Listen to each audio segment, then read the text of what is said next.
Kita akan perdalam informasi tersebut pemirsa bersama dengan Bitor Suryadi yang merupakan politikus dari PDI Perjuangan yang telah bergabung bersama kami. Bang Bitor? Ya, Mbak Rita. Baik, Tiara di sini, Bang Bitor.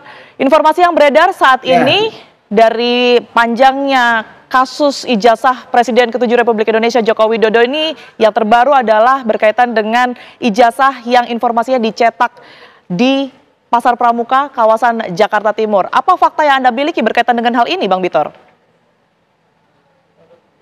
Faktanya kan sudah saya urai, sudah saya lacak, sudah saya investigasi lah, sehingga ketemu ujungnya.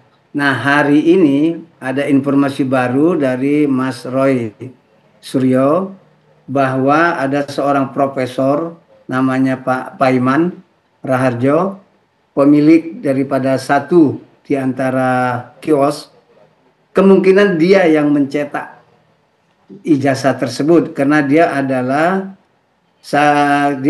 ketua relawan sedulur Jokowi. Itu yang info terakhir. Baik. Siapa saja yang Anda ketahui pihak-pihak yang kemudian ini terlibat dalam proses pencetakan ijazah ini, Bang Bitor? Kalau yang saya urai pertama itu adalah kader kami, kader Partai PDI Perjuangan. Di situ ada Denny Iskandar, di situ ada Yulianto, ada Indra, terus dari Solonya ada Anggit, ada David, ada Widodo. Nah, informasi hari ini melompat. Jadi kalau tadinya kita menemukan siapa-siapa orang-orang kader, orang-orang tim Solo yang melakukan rembukan untuk membahas kekurangan dokumentasinya Jokowi untuk memenuhi syarat maju di gubernur DKI. Nah, itu yang kita rilis tahun 2012. Kita menguraikan pertemuan-pertemuan, kita menguraikan siapa-siapa. Nah, tadi pagi Mas Roy Suryo menceritakan, memberi informasi bahwa ada ketua relawan Jokowi, dulur Jokowi, yang memiliki kios di situ, yang melakukan bisnis di situ. Nah, jadi kemungkinan dia yang ikut terlibat dalam pencetakannya. Karena dari situ terus dia menjadi wamen, dia menjadi apa segala macam, tuh urusan lain lah. Tapi ada bukti yang akan kita kejar, bagaimana profesor ini terlibat dalam pencetakan itu. Kapan dia ketemu Widodo? Begitu Mbak Rita. Baik, Bang Bitor. Kalau dari yang Anda temukan, Anda pahami begitu ya, mengapa ijazah ini harus dicetak ulang begitu di yang kita sebutlah di kawasan Jakarta Timur ini, di Pasar Pramuka? Jadi gini, harus paham dulu bahwa Jokowi itu kan masuk ke Jakarta untuk pilkada DKI. Baru 1 tahun kemudian dia lompat, 2014 tuh dia mencalonkan pilpres.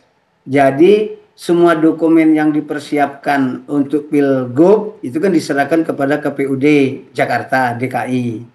Nah, untuk maju ke Pilpres kan dia mempersiapkan dokumen itu lagi. Untuk sejenis apa ya? Ya pokoknya mempersiapkan dokumen itu supaya memenuhi syarat untuk dibawa ke KPU RI. Nah, jadi kita menyebutnya ulang. Padahal itu ya itu juga, cuman itu tadi yang pertama 2012 diserahkan kepada KPUD DKI, terus yang 2014 diserahkan kepada KPU RI. Begitu. Bang Bitor, apakah fakta-fakta ini juga sudah, atau mungkin bukti yang Anda kantongi ya, ini juga sudah diberikan begitu kepada pihak kepolisian, dalam hal ini yang menangannya adalah Barreskrim? Saya nggak ada urusan dengan polisi. Saya berurusan dengan sesama kader partai. Mereka yang terlibat di awal pertemuan dengan tim Solo. Siapa-siapa orangnya, di mana tempatnya. Saya uraikan. Saya nggak ada urusan dengan polisi. Ini kan urusan bagaimana saya menginvestigasi, menjelajahi jejak langkah. Bagaimana terbentuknya dokumen itu. Baik, Bang Witor. Tapi kan kalau kita ketahui ini kan proses mengenai polemik ijazah Pak Jokowi ini saat ini sedang bergulir. Tentunya banyak pihak yang kemudian dimintai bukti yang berkaitan juga dengan adanya kasus ini begitu. Apakah Anda juga bisa memberikan bukti-bukti tersebut mungkin sebagai pendukung kepada pihak kepolisian dan jika ada ini apa yang nantinya akan disertakan? Saya pikir lebih baik kita mengejar si Paimannya, karena Paiman ini seorang profesor. Dia lama berbuka usaha di tempat itu. Dan dia jadi kepentingannya Jokowi karena dia ketua relawan si dulur Jokowi.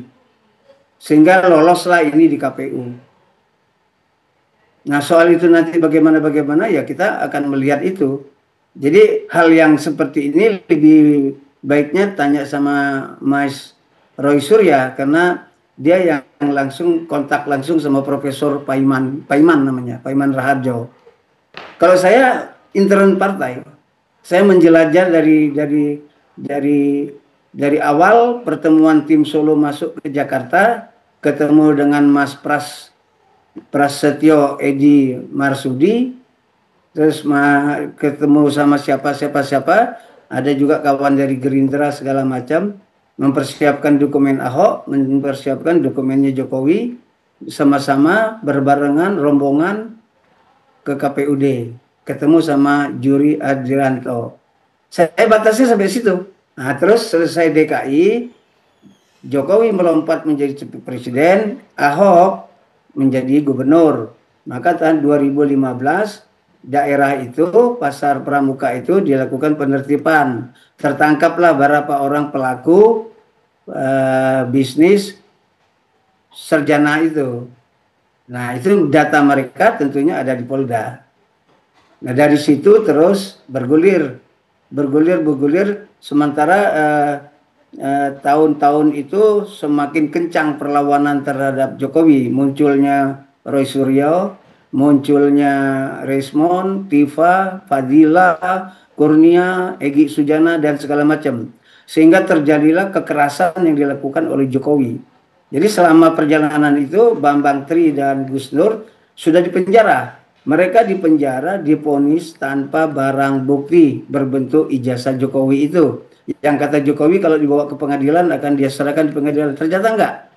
Dan pada kasus 5 orang ini yang dilaporkan Jokowi kepada Kapolda, itu barang buktinya dibawa balik. Bagaimana polisi akan berbicara dengan jaksa, dengan pengadilan, kalau barang buktinya nggak ada.